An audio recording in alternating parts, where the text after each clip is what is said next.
ಪಿತನ ಸುತನ ಮತ್ತು ಪವಿತ್ರಾತ್ಮರ ನಾಮದಲ್ಲಿ ಆಮೆನ್.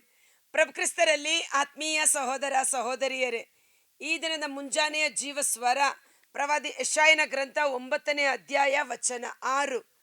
ಈ ವಾರವಿಡೀ ಕ್ರಿಸ್ತ ಜಯಂತಿಯ ಹಬ್ಬವಾದ ಕಾರಣ ಕ್ರಿಸ್ತ ಜಯಂತಿಯ ಹಬ್ಬದ ವಚನಗಳ ಮೂಲಕ ಆ ಆಶೀರ್ವಾದವನ್ನು ನಾವು ಪಡೆದುಕೊಳ್ಳಲು ಸಿದ್ಧರಾಗೋಣ. ಆದ ಕಾರಣ ನಾವು ಮುಂದುವರಿಸಿಕೊಂಡು ಬಂದಂಥ ಪ್ರಕಟಣಾ ಗ್ರಂಥವನ್ನು ತಾತ್ಕಾಲಿಕವಾಗಿ ನಿಲ್ಲಿಸಿದ್ದೇವೆ. ಹಬ್ಬದ ನಂತರ ಮತ್ತೆ ಅದನ್ನು ಕಂಟಿನ್ಯೂ ಮಾಡೋಣ. Thank you. ಸ್ವಲ್ಪ ಗಂಟ್ಲು ಕಿರಿಕಿರಿ ಮಾಡಿದೆ, ಕ್ಯಾರಲ್ಸ್ ಸಿಂಗಿಂಗ್ ಹೋದ ಕಾರಣ. ಆದರೂ ಸಹ ದೇವರು ಈ ಸ್ವರವನ್ನು ಅಭಿಷೇಕಿಸಿ ನಿಮ್ಮ ಮಧ್ಯದಲ್ಲಿ ಜೀವಸ್ವರ ಕೃಪೆಯಿಂದ ಹರಿದು ಬರುವಂತೆ ಪ್ರಾರ್ಥಿಸೋಣ. ಪ್ರವಾದಿ ಯೆಶಾಯನ ಗ್ರಂಥ 9ನೇ ಅಧ್ಯಾಯ ವಚನ 6. ಮಗುವೊಂದು ಹುಟ್ಟಿತು ಎಮಗೆ, ವರಪುತ್ರನನ್ನು ಕೊಟ್ಟರೆಮಗೆ. ಆತನ ಕೈಯಲ್ಲಿಹುದು ರಾಜ್ಯಾಡಳಿತ, ಅದ್ಭುತಶಾಲಿ, ಮಂತ್ರಿ ಶ್ರೇಷ್ಠ, ಪರಾಕ್ರಮ ದೇವ, ಅನಂತ ಪಿತ, ಶಾಂತಿ ನೃಪ. ಇವು ಆತನ ನಾಮಾಂಕಿತ. ಈ ನಾಮಾಂಕಿತ ಅಂದರೆ ನಾಮ, ಒಬ್ಬ ವ್ಯಕ್ತಿಯ ಹೆಸರು ಆತನ ವ್ಯಕ್ತಿತ್ವವನ್ನು ಪ್ರಕಟಪಡಿಸುವಂಥದ್ದಾಗಿರುತ್ತದೆ. ಹೆಸರಿಡುವುದು ಬಹಳ ಒಂದು ಅಭಿಷೇಕದ ಕೆಲಸ ಅಂತ ನಾವು ಹೇಳ್ಬೋದು. ಕಾರಣ ಸಂಸೋನ ಎಂದು ಹೆಸರಿಟ್ಟರು. ದೇವರ ಮೆಚ್ಚುಗೆಗೆ ಪಾತ್ರನಾದ ವ್ಯಕ್ತಿ ಅನ್ನುವ ರೀತಿಯಲ್ಲಿ, ಅಂದರೆ ದೇವರ ಕಾರ್ಯವನ್ನು ಮಾಡುವುದಕ್ಕಾಗಿ ನೇಮಕ ಮಾಡಲ್ಪಟ್ಟ ವ್ಯಕ್ತಿ. ಸೊಲೊಮನ ಸಮಾಧಾನವನ್ನು ನಡೆಸುವವನು, ಶಾಂತಿಯನ್ನು ಪ್ರೀತಿ ಮಾಡುವವರು ಎಂದು ಅರ್ಥ. ಆದ ಕಾರಣ ಸೊಲೊಮನನಿಗೆ ಅಸೊಲೊಮನ ಎಂದು ಹೆಸರಿಟ್ಟ ಕಾರಣ ಆ ಹೆಸರು ಅವನಲ್ಲಿ ಕಾರ್ಯ ಮಾಡಲು ಪ್ರಾರಂಭ ಮಾಡುತ್ತದೆ. ಆತನ ಆಳ್ವಿಕೆಯ ಸಮಯದಲ್ಲಿ ಶಾಂತಿ ಸಮಾಧಾನ ತುಂಬಿ ಹರಿಯುತ್ತಿತ್ತು. ಪ್ರತಿಯೊಬ್ಬರಿಗೂ ಅಬ್ರಹಾಮನಿಗೆ ದೇವರು ಕರೆದಾಗ, ನೀನು ಇನ್ನು ಮೇಲೆ ಅಬ್ರಹಾಂ ಅನಿಸಿಕೊಳ್ಳುವುದಿಲ್ಲ, ಅಬ್ರಹಾಮ ಎನಿಸಿಕೊಳ್ಳುವೆ. ಅಬ್ರಹಾಮ ಎಂದು ಕರೆದಾಗ ನೀನು ವಿಶ್ವಾಸದ ಪಿತಾಮಹ, ಜಗದಾದ್ಯಂತ ಎಲ್ಲ ಜನರಿಗೆ ಮೂಲ ಪಿತ ಎನಿಸಿಕೊಳ್ಳುವೆ ಎಂಬುದಾಗಿ. ಸೊ ಒಂದೊಂದು ಹೆಸರಿನಲ್ಲೂ ವಿಶೇಷವಾದ ಅಭಿಷೇಕ ಶಕ್ತಿ, ದೇವರಿಂದ ಕೊಡಲ್ಪಟ್ಟ ಹೆಸರುಗಳು. ಈಗ ನೋಡಿ, ಜಕರಿಯ ಮತ್ತು ಎಲಿಜಬೆತ್ ಅಮ್ಮನಿಗೆ ಮಗು ಹುಟ್ಟುತ್ತದೆ ಎಂದು ಗ್ಯಾಬ್ರಿಯಲ್ ದೇವದೂತನ ಮೂಲಕ ಸಂದೇಶ ಕೊಟ್ಟಾಗ ಸ್ವರ್ಗದಿಂದ ಕಳುಹಿಸಲ್ಪಟ್ಟ ಹೆಸರು. ಈತನಿಗೆ ಯೋಹಾನ ಎಂದು ಹೆಸರಿಡಬೇಕು ಎಂಬುದಾಗಿ. ಯೋಹಾನ ಎಂದರೆ ದೇವರಿಗಾಗಿ, ಪ್ರಭುವಿಗಾಗಿ ಮಾರ್ಗವನ್ನು ಸಿದ್ಧ ಮಾಡುವವರು ಎಂದು ಅರ್ಥವಾಗಿತ್ತು. ಆತನ ಮಗು ಹುಟ್ಟಿದ ಮೇಲೆ ಮಗುವಿಗೆ ಹೆಸರಿಡಬೇಕಾದ ಸಮಯದಲ್ಲಿ ಜನರೆಲ್ಲರೂ ಜಕರಿಯನ ಬಾಯಿ ಮೂಕವಾಗಿದ್ದ ಕಾರಣ ಆತನ ವಂಶಕ್ಕೆ ಸಂಬಂಧಪಟ್ಟ ಯಾವುದಾದರೂ ಹೆಸರಿಡಬಹುದೆಂದು ಪ್ಲಾನ್ ಮಾಡಿದರು. ಆ ಹೆಸರನ್ನು ಹೇಳಲು ಪ್ರಾರಂಭ ಮಾಡಿದರು. ಆದರೆ ಜಕರಿಯನು ಸನ್ನೆ ಮಾಡಿ ಅದ್ಯಾವುದು ಇಡಕೂಡದು, ವೆಯ್ಟ್ ಎಂದು ಹೇಳಿ ಯೋಹಾನ ಎಂದು ಬರೆದಾಗ ಅವನ ಬಾಯಿ ತೆರೆಯಿತು, ಅವನು ಯೋಹಾನ ಎಂದು ಕರೆದನು. ಸೊ ಯೋಹಾನ ಎಂದರೆ ಮಾರ್ಗವನ್ನು ಸಿದ್ಧ ಮಾಡುವವನು, ಪ್ರಭುವಿನ ಬರುವಿಕೆಗೆ ದಾರಿಯನ್ನು ಸಿದ್ಧ ಮಾಡುವವನು ಎಂಬುದಾಗಿ ಅರ್ಥ. ಅದೇ ರೀತಿ ಮಾತೆ ಮರಿಯಮ್ಮನವರಿಗೆ ಗ್ಯಾಬ್ರಿಯಲ್ ದೇವದೂತನು ಸಂದೇಶ ಕೊಟ್ಟಾಗ ಪರಾತ್ಪರನ ಶಕ್ತಿಯಿಂದ ನೀನು ಪುತ್ರನನ್ನು ಪ್ರಸವಿಸುವೆ. ಮತ್ತಾಯ 1:21 ಆತನಿಗೆ ಯೇಸು ಎಂದು ಹೆಸರಿಡತಕ್ಕದ್ದು, ಯೇಸು ಎಂದು ಹೆಸರಿಡತಕ್ಕದ್ದು. ಅದು ಸ್ವರ್ಗದಿಂದ ಪ್ರಕಟಿಸಲ್ಪಟ್ಟ ಹೆಸರು. ಆ ಮಗುವಿಗೆ ಯೇಸು ಎಂದು ಹೆಸರಿಟ್ಟ ಕಾರಣ, ಯೇಸು ಎಂದರೆ ತನ್ನ ಜನರ ಪಾಪಗಳನ್ನು ಕ್ಷಮಿಸಿ ರಕ್ಷಿಸುವ ರಕ್ಷಕ ಎಂದು ಅರ್ಥ. ಆ ತನಗೆ ಇಟ್ಟ ಹೆಸರಿನಂತೆ ಆ ಕಾರ್ಯವನ್ನು ಪರಿಪೂರ್ಣಗೊಳಿಸಿದ್ದು ಪ್ರಭು ಯೇಸು ಆಗಿದ್ದಾರೆ. ಸೊ ನಾಮಾಂಕಿತ ಹೆಸರು ಬಹಳ ಬಹಳ ಮುಖ್ಯವಾದದ್ದು. ಇಲ್ಲಿ ಯೆಶಾಯ ಪ್ರವಾದಿಯ ಮುಖಾಂತರ ದೇವರು ನಮಗೆ ವರಪುತ್ರ, ಒಂದು ಆಶೀರ್ವಾದದ ಮಗುವನ್ನು ನೀಡಲಿದ್ದಾರೆ. ನಮಗೊಂದು ಮಗುವನ್ನು ದೇವರು ಕೊಡುತ್ತಾರೆ. ಆ ಮಗು ಇಂಥ ನಾಮಗಳಿಂದ ಕರೆಯಲ್ಪಡತಕ್ಕದ್ದು. ಇಂಥ ನಾಮಗಳು, ಸುಮಾರು ನಾಮಗಳು ಅಲ್ವಾ? ಆತನ ಕೈಯಲ್ಲಿರುವುದು ರಾಜ್ಯಾಡಳಿತ, ಅದ್ಭುತಶಾಲಿ, ಮಂತ್ರಿ ಶ್ರೇಷ್ಠ, ಪರಾಕ್ರಮ ದೇವ, ಅನಂತ ಪಿತ, ಶಾಂತಿ ನೃಪ. ಹೀಗೆ ಸುಮಾರು 6 ಹೆಸರುಗಳನ್ನು ಇಲ್ಲಿ ಉಲ್ಲೇಖನ ಮಾಡಲಾಗಿದೆ. ಈ ಹೆಸರುಗಳು ಆ ಮಗುವಿಗೆ ಕೊಟ್ಟ ಕಾರಣ ಅವೆಲ್ಲವೂ ಆ ಮಗುವಿನಲ್ಲಿ ಕಾರ್ಯ ಮಾಡಿದುದನ್ನು ನಾವು ನೋಡುತ್ತೇವೆ.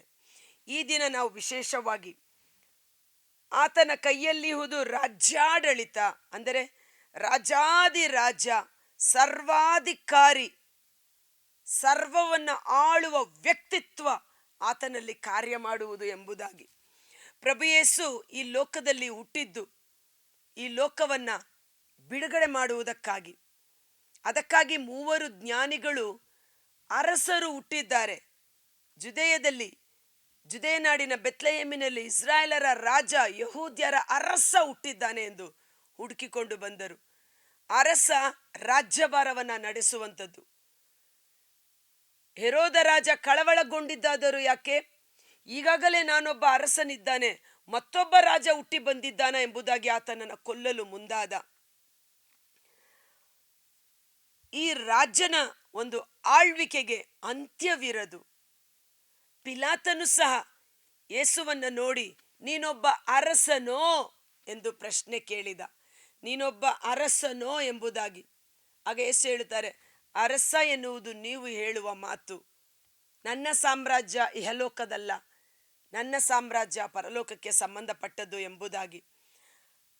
ಇಹಲೋಕದಲ್ಲಿ ಬಂದು ಸೈತಾನನ ವಶದಲ್ಲಿದ್ದ ಈ ರಾಜ್ಯ ಭಾರವನ್ನು ತಾನು ಮತ್ತೆ ವಶಪಡಿಸಿಕೊಂಡು ಸ್ವರ್ಗಲೋಕದಲ್ಲೂ ಭೂಲೋಕದಲ್ಲೂ ಪಾತಾಳ ಲೋಕದಲ್ಲೂ ಸರ್ವ ಅಧಿಕಾರವನ್ನು ಪಡೆದುಕೊಂಡು ರಾಜ್ಯಾಡಳಿತವನ್ನು ನಡೆಸುತ್ತಿದ್ದಾರೆ.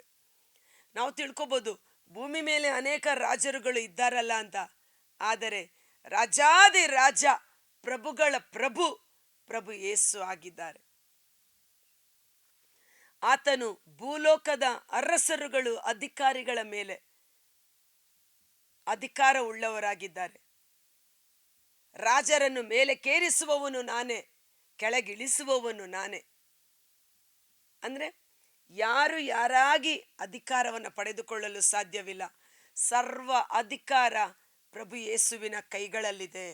ಅದನ್ನೇ ಪ್ರಭು ಯೇಸು ಹೇಳಿದರು, ನನಗೆ ಭೂಲೋಕ, ಸ್ವರ್ಗಲೋಕ, ಪಾತಾಳ ಲೋಕದ ಮೇಲೆ ಅಧಿಕಾರವನ್ನು ಕೊಡಲಾಗಿದೆ ಎಂಬುದಾಗಿ. ಸತ್ತು ಪುನರುತ್ಥಾನರಾಗಿ ಸ್ವರ್ಗಾರೋಹಣರಾಗಿ ಸರ್ವೇಶ್ವರನ ಬಲಪಾರ್ಶ್ವದಲ್ಲಿ ಕುಳಿತು ಸರ್ವ ಅಧಿಕಾರ, ಪ್ರಭುತ್ವ ಎಲ್ಲವನ್ನ ಪಡೆದುಕೊಂಡು ಅವರು ಆಳ್ವಿಕೆ, ರಾಜ್ಯಭಾರ ನಡೆಸುತ್ತಿದ್ದಾರೆ. ಆದ ಕಾರಣ ಇವತ್ತು ಪ್ರಭು ಯೇಸು ಗೋದಲಿಯಲ್ಲಿ ಹುಟ್ಟಿದ ಒಂದು ಸಣ್ಣ ಕೂಸಾಗಿ ನಾವು ನೋಡುವುದಕ್ಕಿಂತ ಮಿಗಿಲಾಗಿ ಹುಟ್ಟಿದ ಮಗು ಇವತ್ತು ರಾಜಾದಿರಾಜನಾಗಿ ಆಳ್ವಿಕೆ ಮಾಡುತ್ತಿದ್ದಾರೆ.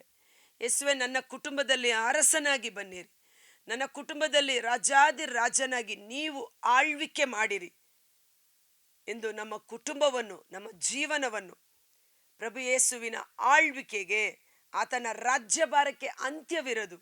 ಆತನ ರಾಜ್ಯಭಾರಕ್ಕೆ ನಾವು ಒಪ್ಪಿಸಿಕೊಡೋಣ. ಅದ್ಭುತಶಾಲಿ ಮತ್ತೊಂದು ಹೆಸರು, ಆ ಮಗುವಿಗೆ ಕೊಟ್ಟ ಹೆಸರು ಅದ್ಭುತಶಾಲಿ. ಯೇಸುವಿನ ಜೀವನವನ್ನು ನೋಡಿದರೆ ಯೇಸುವಿನ ಜನನವೇ ಒಂದು ದೊಡ್ಡ ಅದ್ಭುತ.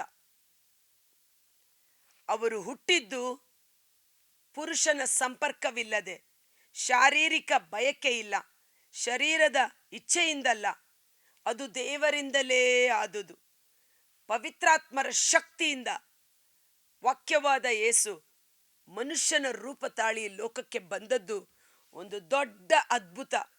ಯಾವ ಮನುಷ್ಯನ ಗ್ರಹಿಕೆಗೆ ಮೀರಿದ ಅದ್ಭುತ. ವೈದ್ಯಕೀಯ ರಂಗ, ವಿಜ್ಞಾನಿಗಳು ಕಂಡು ಹಿಡಿಯಲಾಗದಂಥ ಅಗಮ್ಯವಾದ ಒಂದು ಅದ್ಭುತ ಪ್ರಭು ಯೇಸುವಿನ ಜನನವೇ ಆಗಿದೆ. ಮಾತ್ರವಲ್ಲ, ಪ್ರಭು ಯೇಸು ಈ ಲೋಕದಲ್ಲಿ ಜೀವಿಸುತ್ತಿದ್ದಾಗ ಆತನ ಹೆಸರು ಅದ್ಭುತ ಸ್ವರೂಪಿ, ಅದ್ಭುತಶಾಲಿ, ಅದ್ಭುತಗಳನ್ನು ನಡೆಸುವವರಾಗಿದ್ದಾರೆ. ನೀರನ್ನು ದ್ರಾಕ್ಷಾರಸವನ್ನಾಗಿ ಮಾಡಿದ್ದು ಅದ್ಭುತ. ಒಂದು ದ್ರಾಕ್ಷಾರಸ ಮಾಡಬೇಕಾದರೆ ಆ ದ್ರಾಕ್ಷಿಯ ಹಣ್ಣುಗಳನ್ನು ತೆಗೆದುಕೊಂಡು ಎಷ್ಟೋ ದಿನಗಳು ಪ್ರಾಸೆಸಿಂಗ್ ಕೆಲಸ ಇದೆ. ಆದರೆ ಕ್ಷಣ ಮಾತ್ರದಲ್ಲಿ ಬರಿಯ ತಣ್ಣೀರನ್ನು ದ್ರಾಕ್ಷಾರಸವನ್ನಾಗಿ ಮಾರ್ಪಡಿಸಿದ್ದು ದೇವರು ಮಾಡಿದಂಥ ಯೇಸುವಿನ ಒಂದು ದೊಡ್ಡ ಅದ್ಭುತ. ಹುಟ್ಟು ಕುರುಡರಿಗೆ ಕಣ್ಣು ಕೊಟ್ಟದ್ದು ಅದ್ಭುತ. ಹುಟ್ಟು ಕುಂಟರು ಎದ್ದು ನಡೆದಾಡಿದ್ದು ಅದ್ಭುತ. ಸತ್ತು ಕೊಳೆತು ನಾರುತ್ತಿದ್ದ ಲಾಜರನು ಮತ್ತೆ ಜೀವಕ್ಕೆ ಬಿಸಲ್ಪಟ್ಟದ್ದು ಅದ್ಭುತ. ಸಮುದ್ರದ ಅಲೆಗಳನ್ನು ಬಿರುಗಾಳಿಗಳನ್ನು ಪ್ರಶಾಂತ ಮಾಡಿದ್ದು ಅದ್ಭುತ. 5 ರೊಟ್ಟಿ 2 ಮೀನನ್ನು 5,000 ಜನರಿಗೆ ಹಂಚಿಕೊಟ್ಟದ್ದು ಅದ್ಭುತ. ಹೀಗೆ ಯೇಸುವಿನ ಸೇವಾ ಕಾರ್ಯಗಳಲ್ಲಿ ನೋಡಿದರೆ, ಅವರು ಈ ಲೋಕದಲ್ಲಿ ಜೀವಿಸುತ್ತಿದ್ದಾಗ ಮರಣದ ಶಕ್ತಿಯಾದ ಸೈತಾನನನ್ನು ಗೆದ್ದು 3ನೆಯ ದಿನ ಅವರು ಮೃತ್ಯುಂಜಯನಾದುದು ಅದ್ಭುತಗಳಲ್ಲಿ ಮಹಾ ಅದ್ಭುತ. ಸ್ವರ್ಗಾರೋಹಣವಾಗಿದ್ದು ಶಿಷ್ಯರ ಕಣ್ಣ ಮುಂದೆ ಸಶರೀರವಾಗಿ ಅದ್ಭುತ ಅದ್ಭುತ ಅದ್ಭುತ. ಆತನು ನಮ್ಮ ಮಧ್ಯದಲ್ಲಿ ಅದ್ಭುತ ಕಾರ್ಯಗಳನ್ನು ನಡೆಸುವವರಾಗಿದ್ದಾರೆ. ನೀವು ಯೇಸು ಎಂದು ಕರೆದಾಗ ಆತನಿಗಿರುವ ಮತ್ತೊಂದು ಹೆಸರು ಅದ್ಭುತ ಸ್ವರೂಪಿ. ಅದ್ಭುತ ಕಾರ್ಯಗಳನ್ನು ನಡೆಸಲು ಶಕ್ತನಾದ ದೇವರು. ಇಂದು ಈ ಕ್ರಿಸ್ತ ಜಯಂತಿಯ ಹಬ್ಬದಲ್ಲಿ ಯೇಸುವಿನ ಅದ್ಭುತ ಕಾರ್ಯಗಳನ್ನು ನೆನಪಿಗೆ ತಂದುಕೊಳ್ಳೋಣ. ನಾವಿನ್ನು ಯೇಸುವನ್ನು ಕೂಸಾಗಿ ನೋಡುವುದು ಮಾತ್ರವಲ್ಲ, ಮಗು ಹುಟ್ಟಿತು ನಮಗೆ, ಆ ಮಗುವಿನ ಕಾರ್ಯಗಳನ್ನು ನಾವು ಗಮನಿಸಬೇಕಾಗಿದೆ. ಆ ಮಗು ಅದ್ಭುತ ಕಾರ್ಯಗಳನ್ನು ನಡೆಸಲು ಶಕ್ತನಾದ ದೇವರು ಇಂದು ನಮ್ಮ ಜೀವಿತದಲ್ಲಿ ಸಹ, ಪ್ರಭು ಯೇಸು ನಿನ್ನಲ್ಲಿ ಜನಿಸಿದರೆ, ನಿನ್ನ ಕುಟುಂಬದಲ್ಲಿ ಜನಿಸಿದರೆ, ಯೇಸು ನಮ್ಮಲ್ಲಿ ಜನಿಸಿದ್ದಾರೆ ಅನ್ನುವುದಕ್ಕೆ ಗುರುತೇನು? ಅದ್ಭುತ ನಡೆದಿದೆಯಾ? ನನ್ನ ಜೀವಿತದಲ್ಲಿ ಯೇಸು ನನ್ನಲ್ಲಿ ಜನಿಸಿದರು, ನನ್ನಲ್ಲಿ ಆಳ್ವಿಕೆ ಮಾಡುತ್ತಿದ್ದಾರೆ.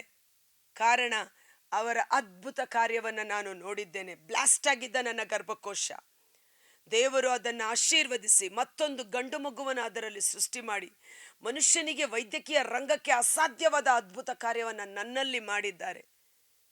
ಯೇಸುವಿನ ಅದ್ಭುತವನ್ನು ನಾನು ನೋಡಿದ್ದೇನೆ. ಯೇಸು ನನ್ನಲ್ಲಿ ಜನಿಸಿದ್ದಾರೆ. ವಾಕ್ಯ ಮಾಂಸವಾಗಿ ನಮ್ಮಲ್ಲಿ ಮನುಷ್ಯನಾಗಿ ನಮ್ಮಲ್ಲಿ ಮಾಂಸವಾಗಬೇಕು. ನಮ್ಮ ಶರೀರದಲ್ಲಿ ಅದು ಐಕ್ಯವಾಗಬೇಕು. ನಮ್ಮ ಶರೀರದಲ್ಲಿ ಅದು ರೂಪುಗೊಳ್ಳಬೇಕು. ನಮ್ಮ ಶರೀರದಲ್ಲಿ ಅದು ಜೀವ ಪಡೆಯಬೇಕು. ನಮ್ಮ ಶರೀರದಲ್ಲಿ ಅದು ಮಹಿಮೆಯಾಗಿ ಪ್ರಕಟವಾಗಬೇಕು. ಭಯಪಡಬೇಡಿ. ಈ ಕ್ರಿಸ್ತ ಜಯಂತಿಯ ಹಬ್ಬದ ಸಮಯದಲ್ಲಿ ಗೋದಲಿಯಲ್ಲಿ ಯೇಸು ಹುಟ್ಟಿ ಬರುವುದಕ್ಕಿಂತ ಮಿಗಿಲಾಗಿ ನಮ್ಮ ಹೃದಯದಲ್ಲಿ, ನಮ್ಮ ಜೀವಿತದಲ್ಲಿ ಪ್ರಭು ಯೇಸು ಜನಿಸಲಿ. ಪ್ರಭು ಯೇಸುವನ್ನು ನೀವು ಯೇಸುವೆ ನನ್ನೊಳಗೆ ಬಾ ಎಂದು ಕರೆದಾಗ, ಆತನು ಬಂದಾಗ ನಿಮ್ಮ ಜೀವಿತ ಒಂದು ಅದ್ಭುತವಾಗಿ ಮಾರ್ಪಾಡಾಗುತ್ತದೆ. Praise the lord. ಒಂದು ಕ್ಷಣ ಕಾಲ ನಾವು ನಮ್ಮ ಕಣ್ಗಳನ್ನು ಮುಚ್ಚೋಣ. ಕರ್ತರಾದ ಯೇಸುವೆ, ಮುಂಜಾನೆ ಜೀವಸ್ವರವನ್ನು ಆಲಿಸುತ್ತಿರುವ ಪ್ರತಿಯೊಬ್ಬ ಸಹೋದರ ಸಹೋದರಿಯವರ ಕುಟುಂಬಗಳು ನಿಮ್ಮ ಕರಗಳಿಗೆ ಸಮರ್ಪಿಸುತ್ತೇನೆ. ಆತನ ಕೈಯಲ್ಲಿರುವುದು ರಾಜ್ಯಾಡಳಿತ. ಸೈತಾನನನ್ನು, ಅವನ ಶಕ್ತಿಯನ್ನು, ಅವನ ಆಧಿಪತ್ಯ ಅಧಿಕಾರವನ್ನು ನಿಷ್ಕ್ರಿಯ ಮಾಡಿ ರಾಜಾದಿರಾಜನಾಗಿ ಆಳ್ವಿಕೆ ಮಾಡುತ್ತಿರುವ ಪ್ರಭು ಯೇಸು ಇಂದು ಗೋದಲಿಯಲ್ಲಿ ಸಣ್ಣ ಕೂಸಾಗಿ ಇಲ್ಲ, ಸರ್ವೇಶ್ವರನ ಬಲಪಾರ್ಶ್ವದಲ್ಲಿ ಸಿಂಹಾಸನದಲ್ಲಿ ಆಸೀನ ರೂಢನಾಗಿರುವ ಸೈನ್ಯಗಳ ಕರ್ತರಾದ ಪ್ರಭು ಯೇಸು ನನ್ನ ರಕ್ಷಕನಾಗಿದ್ದಾರೆ. ಆತನು ನಮ್ಮನ್ನು ರಾಜ್ಯವಾಳಲಿ. ಯೇಸುವೆ, ನಮ್ಮ ಕುಟುಂಬವನ್ನು ರಾಜ್ಯವಾಳಿರಿ. ನನ್ನ ಜೀವಿತದ ರಾಜ್ಯಭಾರ ನೀವು ವಹಿಸಿಕೊಳ್ಳಿ. ನಮ್ಮ ದೇಶದಲ್ಲಿ ನಿಮ್ಮ ಅಧಿಕಾರ ಸ್ಥಾಪಿತವಾಗಲಿ. ಪರಲೋಕದಲ್ಲಿ ದೇವರ ಚಿತ್ತ ನೆರವೇರುವಂತೆ ಭೂಲೋಕದಲ್ಲಿ, ನನ್ನ ಜೀವನದಲ್ಲಿ, ನನ್ನ ಕುಟುಂಬದಲ್ಲಿ, ನಮ್ಮ ದೇಶದಲ್ಲಿ ದೇವರ ಚಿತ್ತ ರಾಜ್ಯಾಧಿಕಾರದೊಡನೆ ಅದು ನೆರವೇರುವಂತಾಗಲಿ. ಆತನ ಮತ್ತೊಂದು ಹೆಸರು ಅದ್ಭುತ ಶಾಲಿ, ಅದ್ಭುತ ಸ್ವರೂಪಿ. ಆತನ ಅದ್ಭುತ ಕಾರ್ಯಗಳು ಈ ಕ್ರಿಸ್ತ ಜಯಂತಿಯ ಸಮಯದಲ್ಲಿ ನಮ್ಮ ಕುಟುಂಬಗಳಲ್ಲಿ ನಡೆಯಲಿ. ಕಣ್ಗಳನ್ನು ಮುಚ್ಚಿರುವ ನಾವು ಯೇಸುವಿನ ಅದ್ಭುತ ಕಾರ್ಯಗಳನ್ನು ಸ್ಮರಿಸೋಣ. 12 ವರ್ಷ ರಕ್ತಸ್ರಾವದಿಂದ ನರಳುತ್ತಿದ್ದ ಮಹಿಳೆ ಆತನ ಬಟ್ಟೆ ಅಂಚನ್ನು ಮುಟ್ಟಿದ ಕೂಡಲೇ ಸೌಖ್ಯವನ್ನು ಪಡೆದುಕೊಂಡದ್ದು ಅದ್ಭುತಗಳಲ್ಲಿ ವಿಸ್ಮಯಕಾರಿಯಾದ ಅದ್ಭುತ. ಇಂದು ಅದೇ ಯೇಸು ನಮ್ಮ ಹೃನ್ಮನಗಳಲ್ಲಿ ಜನಿಸುವಾಗ ಯೇಸುವಿನ ನಾಮದಲ್ಲಿ ಅದ್ಭುತ ಕಾರ್ಯಗಳು ನಿಮ್ಮ ಕುಟುಂಬದಲ್ಲಿ ಜರುಗಲಿ. ತಣ್ಣೀರು ದ್ರಾಕ್ಷಾರಸವಾಗಿ ಮಾರ್ಪಾಡಾದ ರೀತಿಯಲ್ಲಿ ನಿಮ್ಮ ದುಃಖಗಳು ಸಂತೋಷವಾಗಿ ಮಾರ್ಪಡಲಿ. ರೋಗಗಳು ಸೌಖ್ಯವಾಗಿ ಮಾರ್ಪಟ್ಟ ರೀತಿಯಲ್ಲಿ ನಿಮ್ಮ ಶರೀರದಲ್ಲಿ ಕಾಡುತ್ತಿರುವ ಎಲ್ಲ ರೋಗ ರುಜಿನದ ದುರಾತ್ಮಗಳು ಯೇಸು ನಾಮದಲ್ಲಿ ಬಿಡುಗಡೆಯಾಗಲಿ. ಯೇಸುವಿನ ಅದ್ಭುತಕರವಾದ ಸೌಖ್ಯ ನಿಮ್ಮ ದೇಹಾತ್ಮಗಳಲ್ಲಿ ಅಭಿಷೇಕವಾಗಿ ಸುರಿಸಲ್ಪಡಲಿ. ಸತ್ತ ಲಾಜರನನ್ನು ಜೀವಕ್ಕೆಬ್ಬಿಸಿದ ಅದ್ಭುತ ಕಾರ್ಯದಂತೆ ನಿಮ್ಮ ಸತ್ತು ಹೋದ ಕಾರ್ಯಗಳು, ಸತ್ತು ಹೋದ ಕೆಲಸಗಳು ಯೇಸುವಿನ ನಾಮದಲ್ಲಿ ಅಭಿಷೇಕದಲ್ಲಿ ಹೊಸ ಆಶೀರ್ವಾದದೊಂದಿಗೆ ಚಿಗುರಲಿ. ಆತನು ಅದ್ಭುತ ಸ್ವರೂಪಿ. ವಿಮೋಚನ ಕಾಂಡ 34:10 ಜಗದ ಯಾವ ಜನರಲ್ಲಿಯೂ ನಡೆಸದಂತ ಅದ್ಭುತ ಕಾರ್ಯಗಳನ್ನು ನಾನು ನಿನ್ನ ಮಧ್ಯೆ, ನಿನ್ನ ಜನಗಳ ಮಧ್ಯೆ ನಡೆಸುವೆನು ಎಂಬ ವಾಗ್ದಾನ ಈ ಜೀವಸ್ವರವನ್ನು ಆಲಿಸುತ್ತಿರುವ ಪ್ರತಿಯೊಬ್ಬರ ಜೀವಿತದಲ್ಲಿ ಈ ಕ್ರಿಸ್ತ ಜಯಂತಿಯ ಹಬ್ಬ ಅದ್ಭುತ ಕಾರ್ಯಗಳು, ಸೂಚನಾ ಕಾರ್ಯಗಳು, ರೋಗ ಸೌಖ್ಯದ ಮೂಲಕ ಯೇಸು ಜೀವಂತವಾಗಿ ನಮ್ಮಲ್ಲಿ ಜೀವಿಸುತ್ತಿದ್ದಾರೆ ಎಂದು ಸಾಕ್ಷೀಕರಿಸಿ ದೇವರ ನಾಮ ಮಹಿಮೆ ಪಡಿಸುವಂತೆ ಯೇಸುವಿನ ಅದ್ಭುತಕರವಾದ ನಾಮದಲ್ಲಿ ಪ್ರಾರ್ಥಿಸಿ ಬೇಡಿ ಹೊಂದಿಕೊಳ್ಳುತ್ತೇವೆ. ಆಮೇನ್. God bless you. ಈ ಜೀವಸ್ವರದ ಲಿಂಕನ್ನು ನಿಮ್ಮ ಸ್ನೇಹಿತರು ಮತ್ತು ಕುಟುಂಬಸ್ಥರಿಗೆ ಶೇರ್ ಮಾಡಿ. ಅವರು ಸಹ ಯೇಸುವಿನ ಜನನ ಅವರಲ್ಲಿ ಉಂಟಾಗಲಿ. ಯೇಸುವಿನ ಅದ್ಭುತ ಕಾರ್ಯಗಳು ಅವರ ಕುಟುಂಬದಲ್ಲಿ, ಜೀವಿತದಲ್ಲಿ ಪ್ರಕಟವಾಗಲಿ. God bless you.